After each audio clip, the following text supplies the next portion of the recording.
Hello everyone, Frisian Gamer here, and welcome to the end of Steven Universe Saves the Light. There will be no gameplay in this episode, so just right off the bat, if that's all you're interested in, there will be none. But I did want to show off the title screen at the very end of the game, because I thought it'd be cool to show this. I have turned the music down because I don't want it to be too distracting over my voice, but I did want to have some background sound, so you guys can watch the title screen. As you get characters, I did want to mention this, as you get characters throughout the game, they will appear on the title screen, so that's why everyone is here now. When you're playing, there might not be everyone. Before I begin, I do want to show one thing. This second profile is ours. 101% rainbow of colors.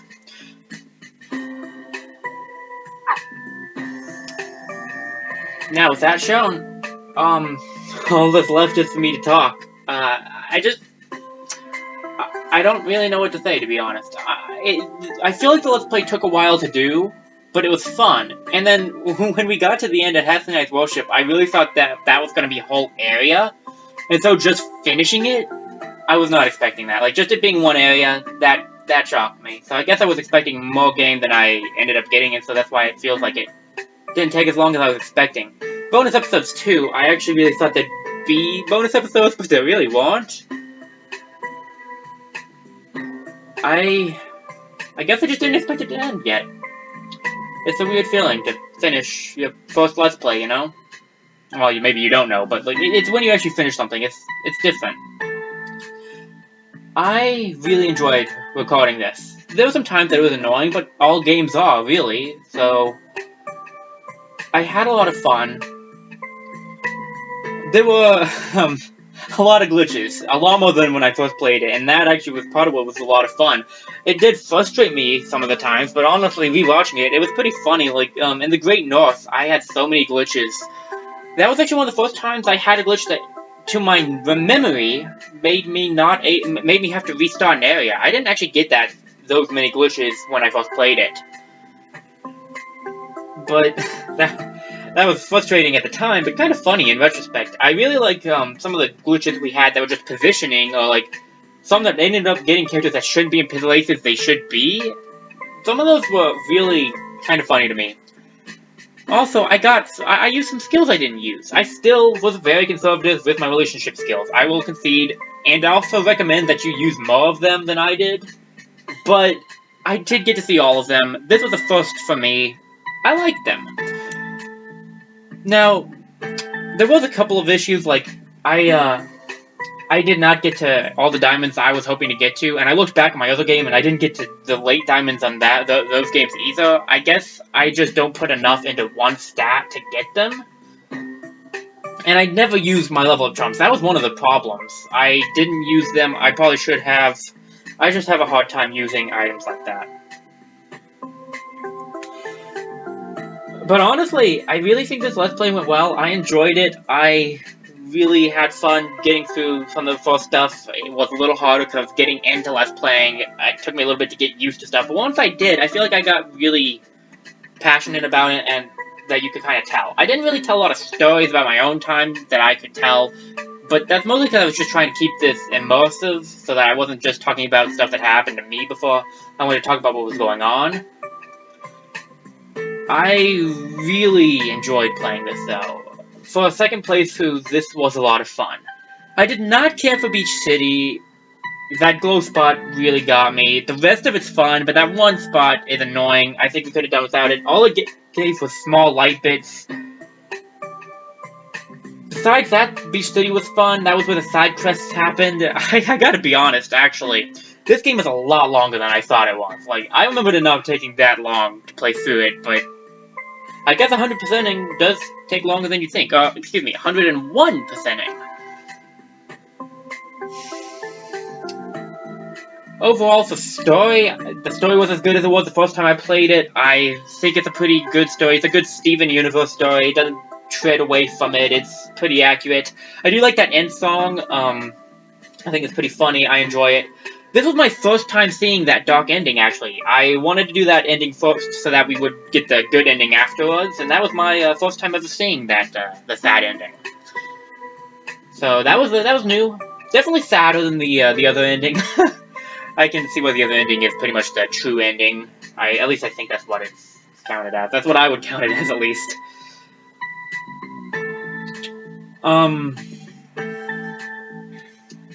Otherwise, the story, yeah, no, I think it was pretty good. The bosses are slightly disappointing at times. Some of them are fun, some of them are annoying, and others are just like you're doing the same thing over and over again. I really like that final battle, though. I mean, starting off with fighting the Prism, and then using the Prism to help you fight Hessa Knight's cool. And also, Hessa Knight is hard. I mean, not a lot of the bosses are super tough if you know what you're doing, but Hessa Knight can kill you in a hit if you aren't expecting it. That's really tough. And a regular attack, if you don't block it, does a good amount of damage, too. I honestly was not expecting to have an easier time using Paul and Peridot and Amethyst, but I guess that's what happens when you have a lot of things attacking at one time.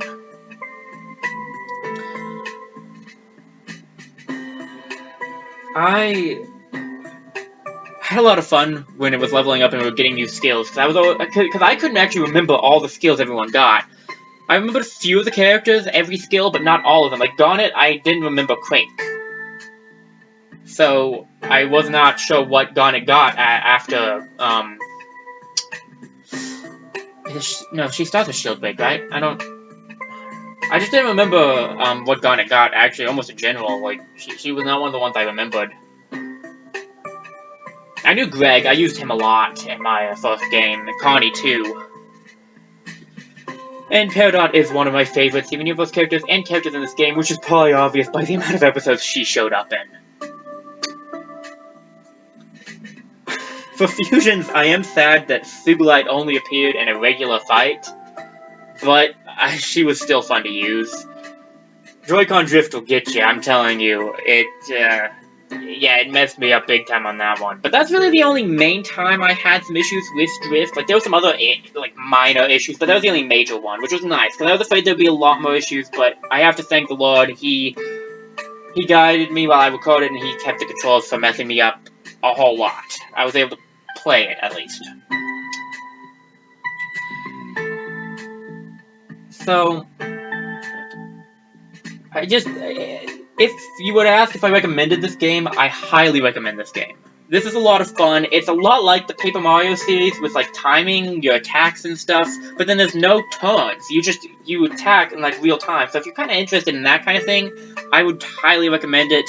If you like Paper Mario, I would recommend it too, although I would warn you that this game, again, it doesn't have turns, so it's a little different than Paper Mario, which does have turns. But, like, I love the button pressing and the skills and stuff, and if you like that kind of thing, like, practically designing your character is what you're doing, because you get to choose what stats go up. And the badges they wear, I highly recommend it. Even with the glitches, this is a good game. I recommend buying it. Now, the glitches do kind of take a little from it at times, but they also add. I mean, like I said, if you watched the Let's Play, like I hope you did, but if you watched it, you saw that some of the glitches made me laugh, like double garnets. The game is glitchy, it can mess you up, but in my experience, I only had it freeze me one time. Now, that's just my experience. You could have a different experience, and I am playing this on the Switch.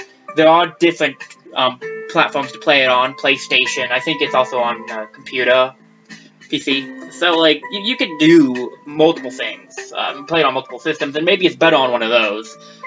Maybe the Switch is better, and that's one of the reasons I didn't have as much for, like, crashing glitches, but I kind of doubt that. I think I just got lucky.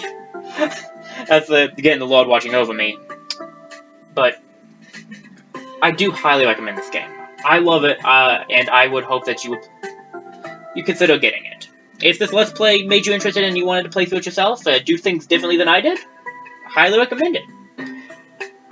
Beyond that, I just want to say that I really appreciate all the people that, all of you who watched all the way through this.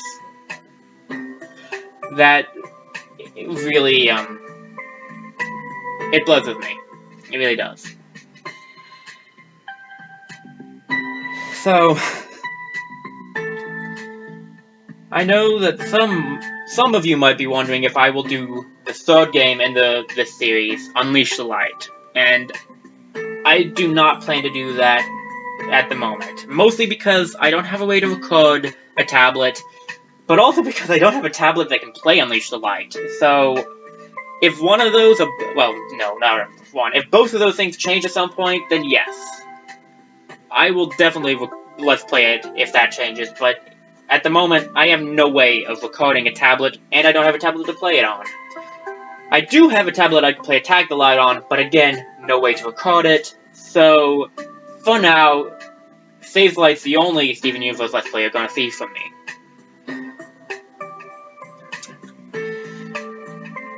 Beyond that, though, it is not the only Let's Play in general you're going to see from me.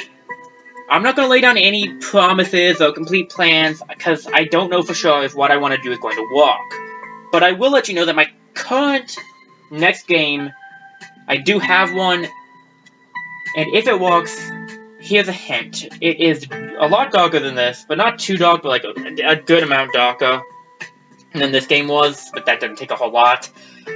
And it is also, it is a platformer, a puzzle platformer. So, for now, those are the hints I'm going to give. I might give some more, and I'm going to do an announcement video, and I might do one before that, giving some more hints or something, I don't know. I just want to let you know, I do have a plan, but it might not be what I end up doing, so I'll let you guys know how that ends up turning out. Beyond that, though, I think that's actually about what I have to say. I do want to say that the G-Bug backpack was really useful in those secret areas. They were a lot harder than I was expecting. I did beat the game at a lower level than I did in my other file, I can mention that at least.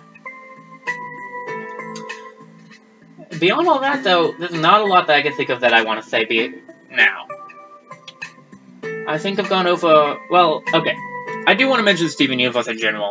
The TV show, Steven Universe Future, like, that's very, very special to me. I came in pretty late into the series. Steven Universe, I've been here for the whole Future. I was in Steven Universe before Future came out, but, I came in later. I wasn't expecting to like it, but it's really good. And I really like what Future talked about. I don't want to spoil anything, so I'm not going to say anything about it, but I highly recommend the TV show if you aren't watching it already. And if you are, well, then I share your feelings, hopefully. I don't really know. Everyone has their own opinions, but Steven Universe really does touch me a lot, though, and I'm really sad that it seems to have ended. But all good things come to an end eventually. Just like this Let's Play. So, I want to say thank you for watching the whole Let's Play. I hope you enjoyed it. I pray that you have a wonderful week, and that the Lord guides you through everything that you do. Thank you so much for watching one more time. This is Christian Gamer signing off and saying, God bless you.